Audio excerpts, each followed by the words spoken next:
दोस्तों, नमस्कार। अपनी ज़िंदगी के बारे में बताते हुए ये चौथी वीडियो बना रहा हूँ और ये आखिरी वीडियो होनी चाहिए। मेरा वॉलंटरी रिटायरमेंट 9 अगस्त 2010 को मंजूर हुआ, जैसा कि मैंने पहले वीडियो में बताया था। अब उसके बाद क्या करना है ये देखना था। 15 अगस्त 2010 को मेरी बड़ी वाली बिटिया एमएस करने के लिए अमेरिका चली गई और उसके बाद फिर मैंने बॉम्बे हाई कोर्ट में Bombay and Goa bar council में एडवोकेट एक्ट के अंदर एडवोकेट के सनद की आवेदन पत्र डाला, जो 25 अगस्त 2010 को मंजूर हो गया और मेरे पास में सनद आ गई। सनद मिलने के बाद अब मुझे प्रैक्टिस शुरू करनी थी। मैंने डिपार्टमेंट में नौकरी की थी, मुझे प्रैक्टिस करने का कोई अनुभव नहीं था, इसलिए मैं रोज़ सुबह कभी किला कोर्ट आज़ाद मैदान के सामने जो है वहाँ पर, कभी सेंट्रल एडमिनिस्ट्रेटिव ट्रिब्यूनल,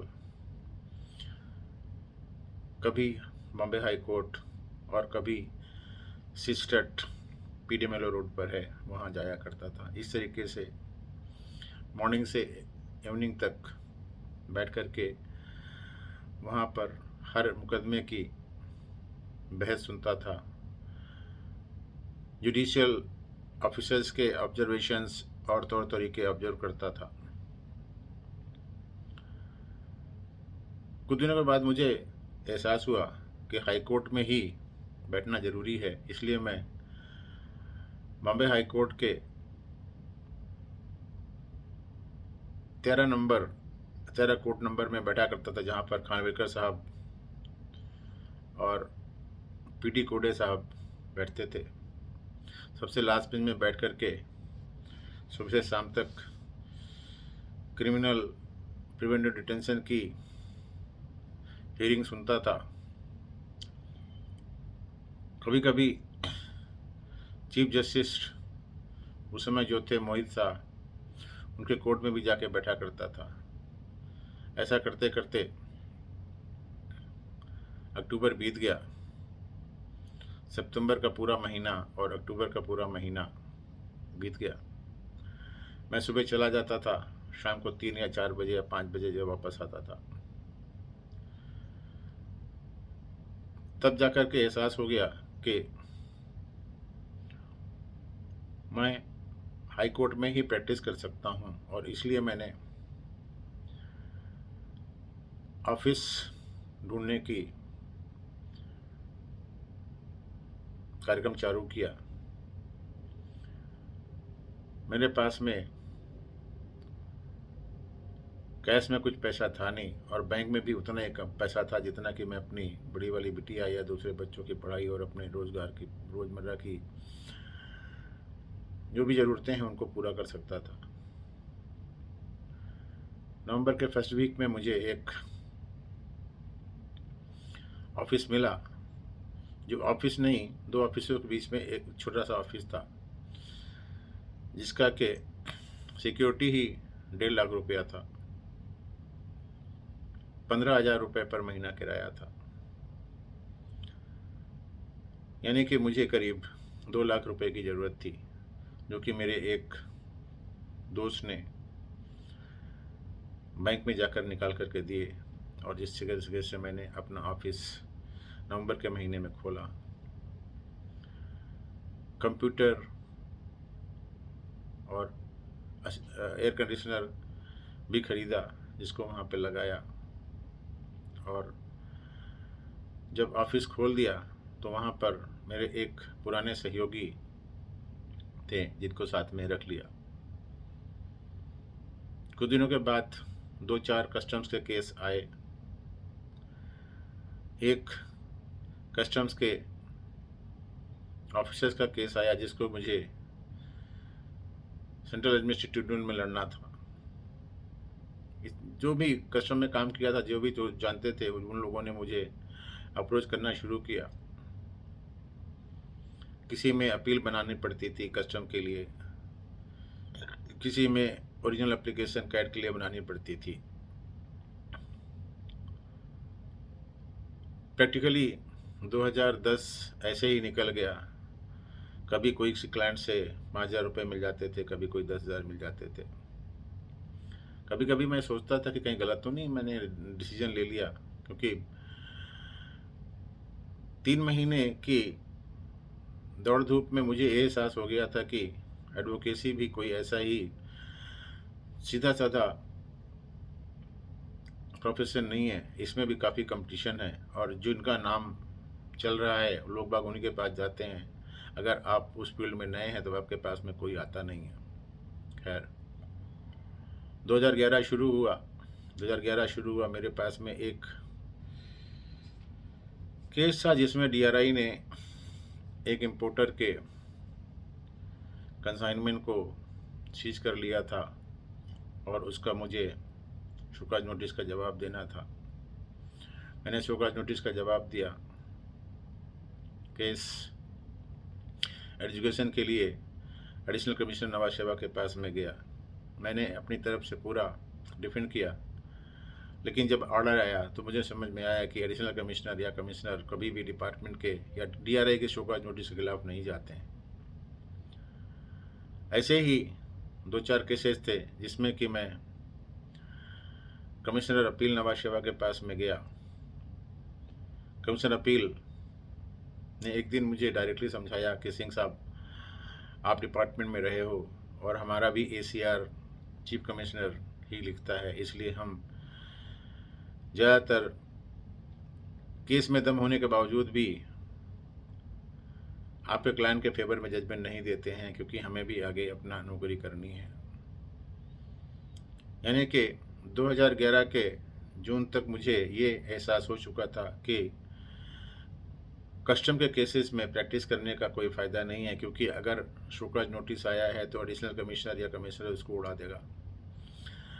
उसके बाद आपको स्टेट में जाना पड़ेगा, जहाँ पर कि 2-4 साल के बाद ही नंबर आने वाला है। यहाँ पर यह बताना ज़रूरी है कि स्टेट में भी कुछ वकील ऐसे हैं जिनका केस पहले सुन लिया जाता है, बाकी लोगों के केस को ऐसे ही घुमा करके आगे पीछे कर दिया जाता है। वहाँ पर भी एक मेंबर टेक्निकल होता है और एक मेंबर जुडिशियल होता है। खैर, उस बारे में मुझे ज़्यादा बताने की ज़रूरत नहीं है कि स्टेट किस तरीके से काम करता है। जहाँ तक की बात है सेंट्रल एडमिनिस्ट्रेटिव ट्रिब्यूनल की, वहाँ पर भी 2-4 वकीलों का दबदबा है और उन्हीं के मैटर सुने जाते हैं। अगर आप अपना मैटर वो करते हैं तो ठीक है, कोई अर्जेंसी नहीं है, इस तरीके से उसको घुमा दिया जाता है। बाकी जो वहाँ पे रेगुलर जाने पहचाने वाले वकील हैं, उनका मैटर 4-4 घंटे सुना जाता है। जुलाई या अगस्त 2011 के आसपास मेरे पास में सब्सटेंशियली सर्वाइव करने के लिए तो पैसे मिल जाते थे, लेकिन कुछ ठीक नहीं चल रहा था। मैं यही सोच रहा था कि चलो यार, अब इस ऑफिस को भी बंद किया जाए, क्योंकि 15,000 रुपये भी महीने देने भारी पड़ रहे थे। तभी DRI ने एक केस बुक किया, 4-5 लोगों को उसमें अरेस्ट किया। वो केस पहले किसी और के पास में था, लेकिन जब DRI ने CMM कोर्ट के ऑर्डर, जमानत ऑर्डर के खिलाफ हाई कोर्ट में एप्लीकेशन डाला तो केस मेरे पास आया। उस केस को मैंने एज रेस्पोंडेंट कोर्ट के सामने प्रेजेंट किया और उस केस में मुझे सफलता मिल गई। DRI की एप्लीकेशन हाई कोर्ट ने डिसमिस कर दी और इस तरीके से जो 4-5 लोग की बेल कैंसिल होने वाली थी वो बच गए और उसमें मुझे सब्सटेंशियल अमाउंट की फीस मिली। उसके बाद 2011 ख़त्म हो गया। 2012 के शुरू में उन लोगों को मालूम पड़ा कि उनके खिलाफ काफेपोसा का प्रपोजल डीआरआई ने मंत्रालय को भेजा है। उनको शोकाज भी इशू होगा, शोकाज का हमने जवाब दिया। इसके बाद में उनका काफेपोसा डिटेंशन ऑर्डर भी 12 मार्च 2012 को इशू हो गया।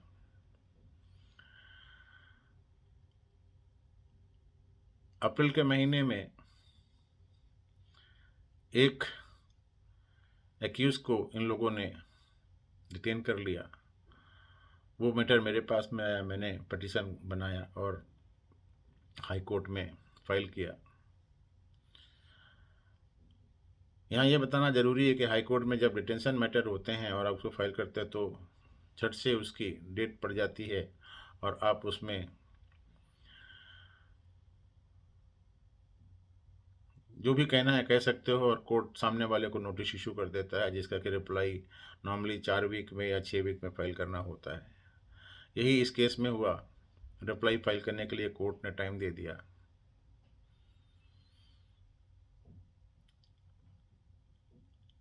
इसके बाद एक दूसरा डिटेन्यू था, उसको भी मई के महीने में डिटेन कर लिया गया और उसका भी रिट पिटीशन मैंने हाई कोर्ट में फाइल किया, जिसमें भी अपने को डेट मिल गई।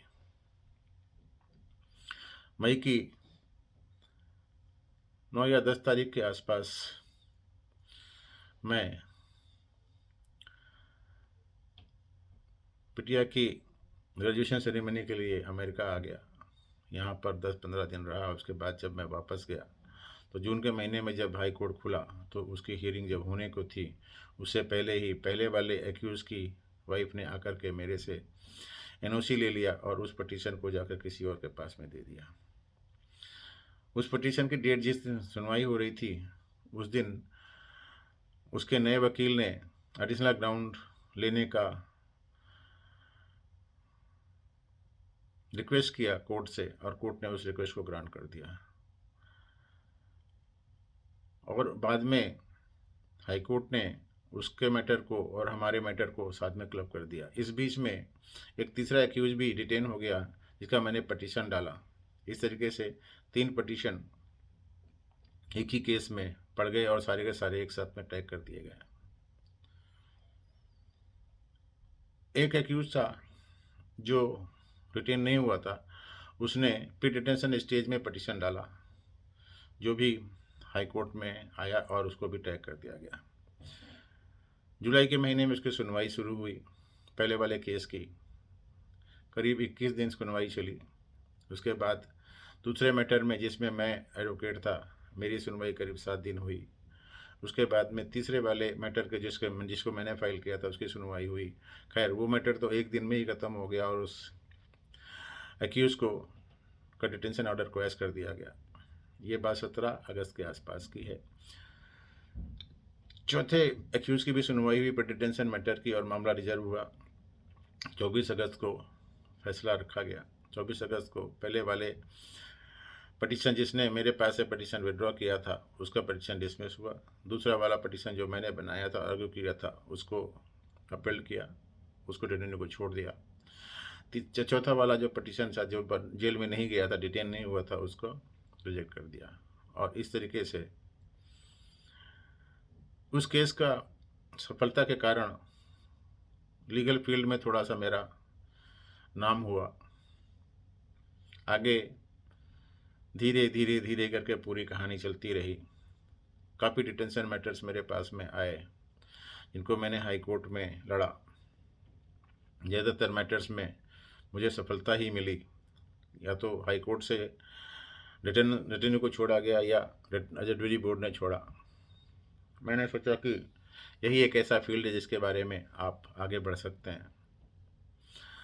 2013 में 1-2 मैटर आए, 2014 में काफ़ी मैटर आए, 2015 में एक ऐसा मैटर आया जो हमने फाइल किया, लेकिन हाई कोर्ट के एक माननीय जज साहब ने उसको सुना नहीं और डेट पर डेट देते रहे। डिटेन्यू की वाइफ और उसकी सास ने आकर के मेरे को ऑफिस में बहुत झगड़ा। मैंने हाई कोर्ट के चीफ जस्टिस को और सुप्रीम कोर्ट के चीफ जस्टिस को उस जज के खिलाफ कंप्लेन भी की, और जब मामला फाइनली कोर्ट में लिस्ट हुआ तो उस हाई कोर्ट के जज ने मामला सुनने से मना कर दिया। फिर वह मामला दूसरी बेंच में गया, जिसको जस्टिस गवाई साहब हेड कर रहे थे। जस्टिस गवाई साहब ने उसमें डिटेंशन ऑर्डर को क्वैश कर दिया, और इस तरीके से मैंने सोचा कि जब तक वो जज डिटेंशन मैटर में है तब तक मैं कोई मैटर नहीं लूँगा। काफ़ी मैटर हुआ करते थे, लोग बाग यहाँ जाते थे, वहाँ जाते थे, आते थे, आते थे। मैंने बोला नहीं, मुझे नहीं काम करना है, क्योंकि अगर आपको जजेस की तरफ से सपोर्ट नहीं मिलता है, या जजेस लोग सिर्फ किसी और मकसद से बैठे होते हैं, तो प्रैक्टिस करने का मतलब नहीं है, लॉ पढ़ने का मतलब नहीं है। और ऐसे ही 2015 के बाद 2016 निकला, 2-4 मैटर इक्के दुक्के इधर से आते थे, जाते थे। हमने अपना ऑफिस अपने एक कॉलीग के साथ में मोदी स्ट्रीट में खोल दिया था, जहाँ का किराया करीब 18 या 19 हज़ार रुपये हुआ करता था। 1 साल के बाद वहाँ से भी चेंज हुआ और हम लोग मिंट रोड पे आए, जहाँ का किराया करीब 22-25 हज़ार होता था पर हेड, यानी कि 50 हज़ार रुपये के आसपास किराया होता था। ठीक है, कैसे भी करके गुजारा करते थे। जब आपकी प्रैक्टिस चल रही होती है तो काफ़ी लोग बाग आपके पीछे पीछे घूमते हैं, लेकिन जब आपकी प्रैक्टिस को डामाडोल होता है तो कोई भी आदमी आपके पीछे बैठने को तैयार नहीं होता है। और यही अपने साथ हुआ। जो वकील हमारे साथ जुड़ रहे थे, उन लोगों ने हमारा साथ छोड़ना शुरू कर दिया। 2017 तक मेरे पास में एक असिस्टेंट था और मैं था। इसके अलावा जितने भी वकील मेरे साथ में जुड़े थे वो सब के सब अलग होते गए। अब मेरे कलीग ने डिसाइड किया कि मुझे ऑफिस बंद करना है, और उसने बोला कि अगर तुमको ऑफिस चालू करना है तो आप अपना चालू रखो। मेरे पास में 50 हज़ार रुपये पर महीना किराया देने का ताकत नहीं था, इसलिए मैंने बोला ठीक है, ऑफिस बंद कर देते हैं। उस बीच दूसरे ऑफिस की तलाश शुरू की, और वहाँ पे जा कर के अपना जब ऑफिस मिल गया तो वहाँ पर जा कर के पूरा अपना फाइल वाइल रखा, किताबें रखी, और वहाँ से प्रैक्टिस चालू रखी। 2019 निकल गया। 2020 में जब समय लॉकडाउन लागू हुआ मार्च के महीने में, उसके बाद में उस ऑफिस में जाना कम हो गया। बारिश के दिन थे, बारिश के दिनों में इतना पानी आया कि उस ऑफिस में जितने भी मेरी फाइलें थीं सब पानी में भीग गईं। मेरे कंप्यूटर बर्बाद हो गए, और मैं बैक टू स्क्वायर वन हो गया। मेरे पास में कोई भी कंप्यूटर नहीं था, मेरे पास में सारी फाइलें ख़त्म हो गई थीं। जिन जिन जो किताबें मेरे पास में कबर्ड में रखी थी सिर्फ वही बची थी, बाकी जो इधर उधर की किताबें थी उनको सब दिमाग ने खा लिया था। जुलाई 2020 के आसपास में जब मैं ऑफिस में गया, मैंने ये हाल देखा, तो फिर मैंने सोचा कि चलो ठीक है, किसी तरीके से बैठते हैं। बट जुलाई अगस्त सितंबर में इतनी बारिश हुई कि जब भी मैं ऑफिस बंद करके वापस आता था दूसरे दिन तो पूरा ऑफिस में पानी भरा हुआ है। इतनी पुरानी बिल्डिंग थी, और इसलिए मैंने अक्टूबर 2020 के आसपास डिसाइड किया कि मुझे ऑफिस बंद करना है। खैर उस समय भी लॉकडाउन चल ही रहा था, ये हो रहा था वो, तो बट 2020 के आसपास में मेरे पास एक केस आया, जिसको कि हमने लॉकडाउन में ही कोर्ट में फाइल किया, और ऑनलाइन हियरिंग शुरू हुई। अक्टूबर में सुनवाई हुई, नवंबर में सुनवाई हुई, दिसंबर में सुनवाई हुई, कोई फैसला नहीं हो रहा था। यहाँ तक कि मार्च तक उसकी सुनवाई होती रही। सामने वाले जो रेस्पोंडेंट थे वो रिप्लाई फाइल नहीं कर रहे थे। मार्च या अप्रैल में दोबारा से 2021 में लॉकडाउन लग गया। ऑनलाइन हियरिंग जब हुई तो कोर्ट में एक जज साहब हैं, उन्होंने बोला कि इसमें कोई अर्जेंसी नहीं है, इसको बाद में लो, बाद में लो, बाद में लो। यहाँ तक कि वो मामला अभी तक कोर्ट में अटका हुआ है और कोई फैसला नहीं हो रहा है। 2021 के जनवरी में मैंने अपना ऑफिस भी बंद कर दिया और घर से ही प्रैक्टिस शुरू करता था। किसी के चैम्बर में जाकर के कभी बैठता था जब कोर्ट की सुनवाई होती थी, और जब नहीं होती थी तो घर में ही रहता था। अब 2020 के लॉकडाउन के टाइम में घर में रहने से 2021 के लॉकडाउन के टाइम आपकी जो मानसिक स्थिति होती है उसको आप समझ सकते हैं। खैर, ये अपना एक छोटा सा हाई कोर्ट के प्रैक्टिस का वृत्तांत था जिसको आपके सामने शेयर करना था। 2021 के नवंबर में मैं अमेरिका चला आया 2 महीने के लिए, यहाँ पर कुछ अर्जेंट काम था। जनवरी 2022 में वापस गया और उसके बाद 3-4 महीने बाद फिर से हम लोग जून के महीने में यहाँ आ गए और अभी यहाँ पर 6-7 महीने से हैं। ये मेरी ज़िंदगी का सारा सार जो है छोटे रूप में मैंने आपके सामने प्रस्तुत किया है। आशा है आपको पसंद आया होगा। अगर पसंद नहीं भी आया होगा तो मेरी मजबूरी है, मुझे जो भी सच्चाई है उसको आप सामने बताना था। बस मेरी आप सबसे यही विनती है कि आप लोग ज़िंदगी में सफल रहें। बहुत अड़चनें आएंगी, बहुत मुश्किलें आएंगी, जिनको आपको दृढ़ता के साथ पार करना है। कभी ये नहीं सोचना है कि ज़िंदगी मेरे साथ में कितना खिलवाड़ कर रही है। ये ज़िंदगी है जिसको जब तक सांसें हैं तब तक जीना है। कैसे भी जीना है, लेकिन जीना तो है ही है। ना आपका दोस्त, ना कोई फैमिली वाला, कोई भी आपकी मदद नहीं करता है, आप अपनी मदद खुद करते हैं। इसलिए मेरी सलाह है कि अपने आप को स्ट्रांग बनाओ और आगे बढ़ते चलो। जब तक सांसें चलती हैं तब तक आप अच्छा काम करो, अपने लिए काम करो, किसी के ऊपर बोझ मत बनो। बस क्या कहना है। और अगर ये वीडियो आपको अच्छा लगता है तो आप इसको शेयर करें, लाइक करें और मेरे चैनल को सब्सक्राइब करें। अगर ये वीडियो या बाकी मेरे वीडियो अच्छे लगते हैं तो इनको थोड़ा सा आगे बढ़ाएं, जिससे कि जिन लोगों की ज़िंदगी अभी शुरू हुई है वो लोग इससे कुछ सीख सकें और अपनी ज़िंदगी को बेहतर बना सकें। धन्यवाद।